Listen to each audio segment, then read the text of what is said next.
¿Qué habría ocurrido ese día que cambiaría la vida de todos? Nadie esperaba la tragedia que estaba a punto de desencadenarse. Un lugar tranquilo, una granja apacible, hasta que todo se convirtió en un escenario de horror. Un sargento de policía llega al lugar. El propietario de la granja, Lázaro de Oliveira Costa, 57 años, y su hijo Leopoldo Rocha Costa, de 22 años, encontrados sin vida, arrastrados al baño, como si alguien intentara ocultar lo impensable. La esposa de Lázaro, en un retiro religioso, escapó por poco, pero ¿quiénes serían las otras víctimas? Una visita inocente convertida en una pesadilla cruel. Joaquín, Irazi, Adriano y Tames. ¿Qué los llevó a esa granja? Un Fiat Uno, un vaquero y un misterio envolvente. Cuerpos retirados, abandonados, el silencio roto. Un adolescente, el único testigo, un pedido de ayuda desesperado. Y cuando finalmente la verdad se descubre, revelando una historia más oscura de lo que se podría imaginar, prepárate para entrar en el mundo inquietante de la masacre de Doverlandia. Una historia de misterio, traición y un crimen que conmocionó a una comunidad. Bienvenidos al canal Crónicas Criminales.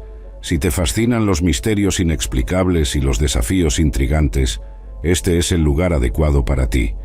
Bienvenido a otro video lleno de enigmas siniestros e historias que te mantendrán pegado desde el principio hasta el final. Si te encanta desentrañar casos intrigantes y sumergirte en narrativas misteriosas, no pierdas tiempo y únete a nosotros ahora mismo.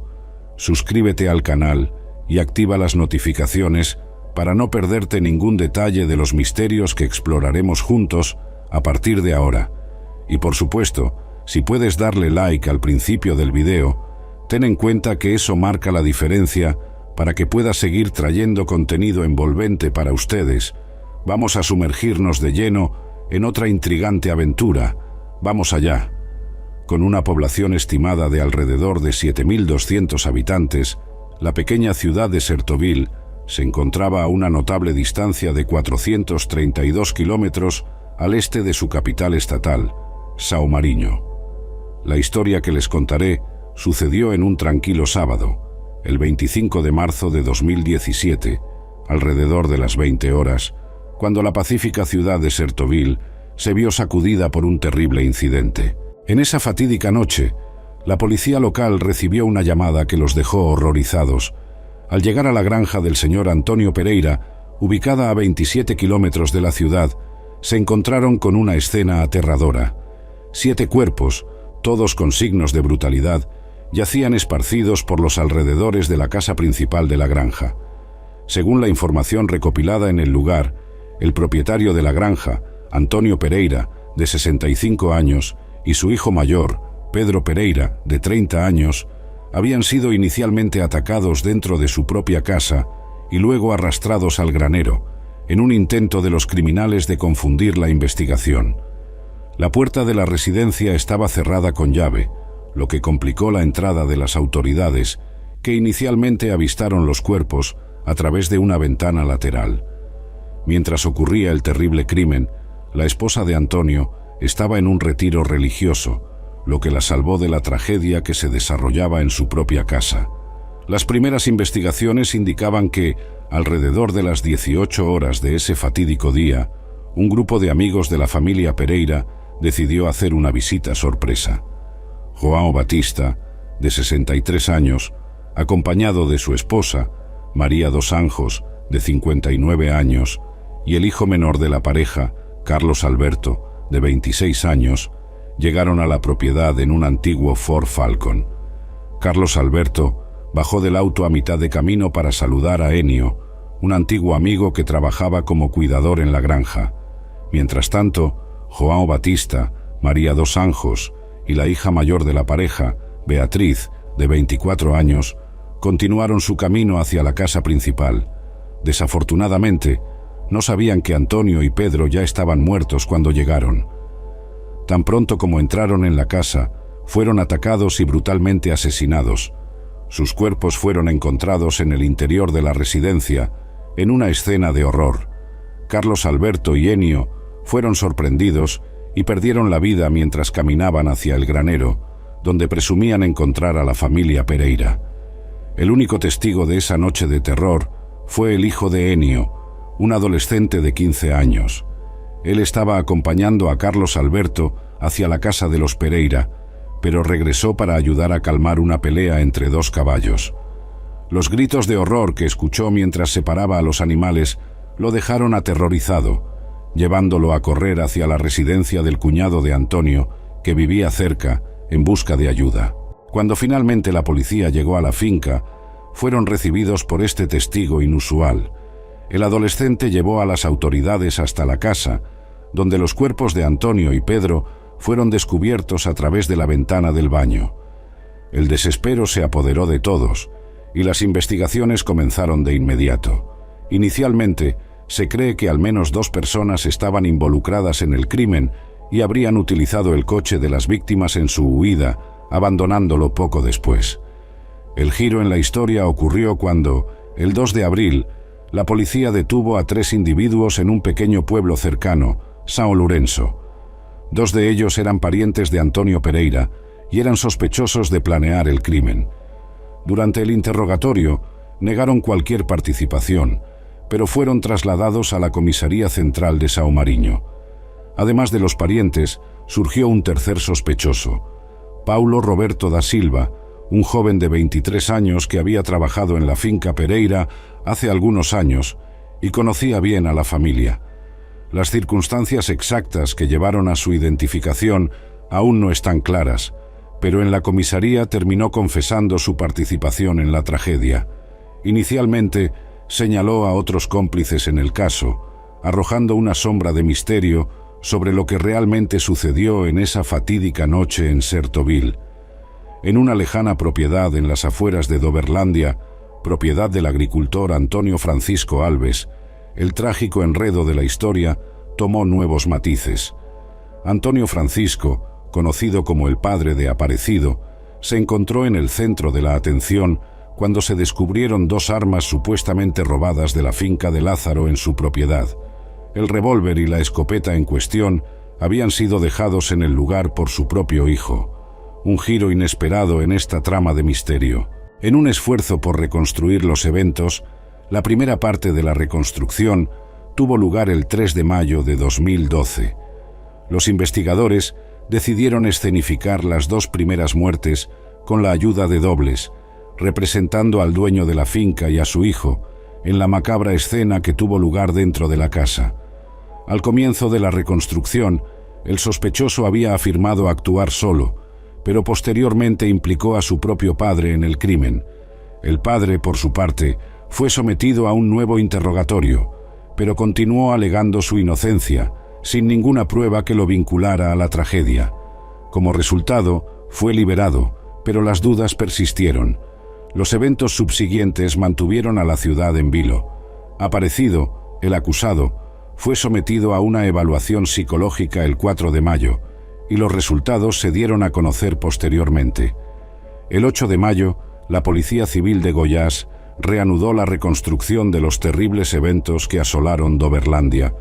En esta segunda parte de la simulación, las autoridades optaron por utilizar maniquíes para representar a las 5 víctimas muertas fuera de la propiedad. Este cambio resultó necesario, ya que en estas escenas los cuerpos habían sido arrastrados hasta un campo cercano. El uso de maniquíes facilitó los procedimientos. Sin embargo, el destino reservaría aún más tragedias. Después de completar la segunda parte de la reconstrucción, un helicóptero de la Policía Civil que regresaba a Goiânia sufrió un accidente. 10 minutos después de despegar, la aeronave, un modelo ABU 119 Koala, se estrelló y explotó en una zona rural a 25 kilómetros del municipio de Piranhas, cerca de Doverlandia. El accidente fue registrado alrededor de las 15 horas y 40 minutos. Los informes de la región describieron al helicóptero dando vueltas antes de chocar contra el suelo. Lamentablemente, todos los ocupantes de la aeronave perdieron la vida en el accidente. Algunos de los cuerpos quedaron carbonizados y, en algunos casos, decapitados. A bordo se encontraban 5 delegados, 2 peritos y el propio Aparecido, el acusado. Hasta el día siguiente, solo una de las víctimas había sido identificada. Los equipos de rescate se movilizaron para recoger muestras de ADN de las familias de las víctimas, con el fin de identificar los demás cuerpos. Los bomberos informaron que uno de los cuerpos solo pudo ser rescatado porque estaba fuera de la aeronave. Los otros 7 estaban en el interior del helicóptero y fueron recuperados después de la liberación del CENIPA, Centro de Investigación y Prevención de Accidentes Aeronáuticos. La información sugiere que el helicóptero había pasado por una revisión durante el fin de semana anterior al accidente. En respuesta a la tragedia, el gobernador Marconi Perillo decretó un luto oficial de 3 días en todo el estado, en homenaje a los policías civiles y demás víctimas de la catástrofe. El 14 de mayo de 2012, el informe original que investigaba la masacre de Doverlandia, lamentablemente, tuvo que ser reconstruido, ya que los documentos originales se perdieron en el accidente del helicóptero. Aunque algunas copias de los documentos todavía estaban disponibles, la investigación tuvo que reiniciarse. Otro desarrollo sorprendente ocurrió el 25 de mayo del mismo año, cuando los 3 hombres inicialmente investigados por su supuesta participación en la masacre de Doverlandia fueron liberados después de casi un mes de prisión. Aparecido había acusado a estos hombres de ser cómplices, pero las investigaciones posteriores no encontraron ninguna conexión entre ellos y Aparecido. La liberación fue una decisión del delegado Ronaldo, quien asumió el liderazgo en las investigaciones de la masacre. Basó su decisión en el análisis de los testimonios y el cruce de datos telefónicos. Finalmente, en enero de 2003, la Policía Civil de Goiás presentó la conclusión de la investigación sobre las muertes en la trágica masacre de Doverlandia, considerada una de las peores de la historia del Estado. Según las conclusiones, el sospechoso Aparecido Souza Alves actuó solo, asesinando a todas las víctimas en un periodo de 6 horas durante un intento de robo en la finca. Aparecido fue arrestado 2 días después de los crímenes y presentó inicialmente 6 versiones diferentes de los eventos. Sin embargo, las autoridades concluyeron que, en la fatídica tarde, Aparecido llegó a la finca alrededor de las 15 horas, con la intención de robar una suma de aproximadamente 50.000 reales, que creía que estaba guardada en la propiedad. Cuando se encontró con el dueño de la finca solo, Aparecido cometió el asesinato apuñalándolo en el cuello. Luego, atacó al hijo del agricultor, que llegó al lugar media hora después. Después de varias horas cubriendo las huellas del crimen para ocultar las pruebas, Aparecido fue sorprendido por las 4 personas que fueron a la finca debido a la boda de Leopoldo, sellando así un capítulo oscuro en la historia de Doverlandia. Y así, Aparecido decidió eliminar a todos los testigos que podrían reconocerlo, incluyendo al cuidador de la finca. Las víctimas no tuvieron la oportunidad de resistir, ya que Aparecido las sometió y las hizo acostarse boca arriba, informándoles que se trataba de un asalto, para luego usar el cuchillo de manera silenciosa y mortal.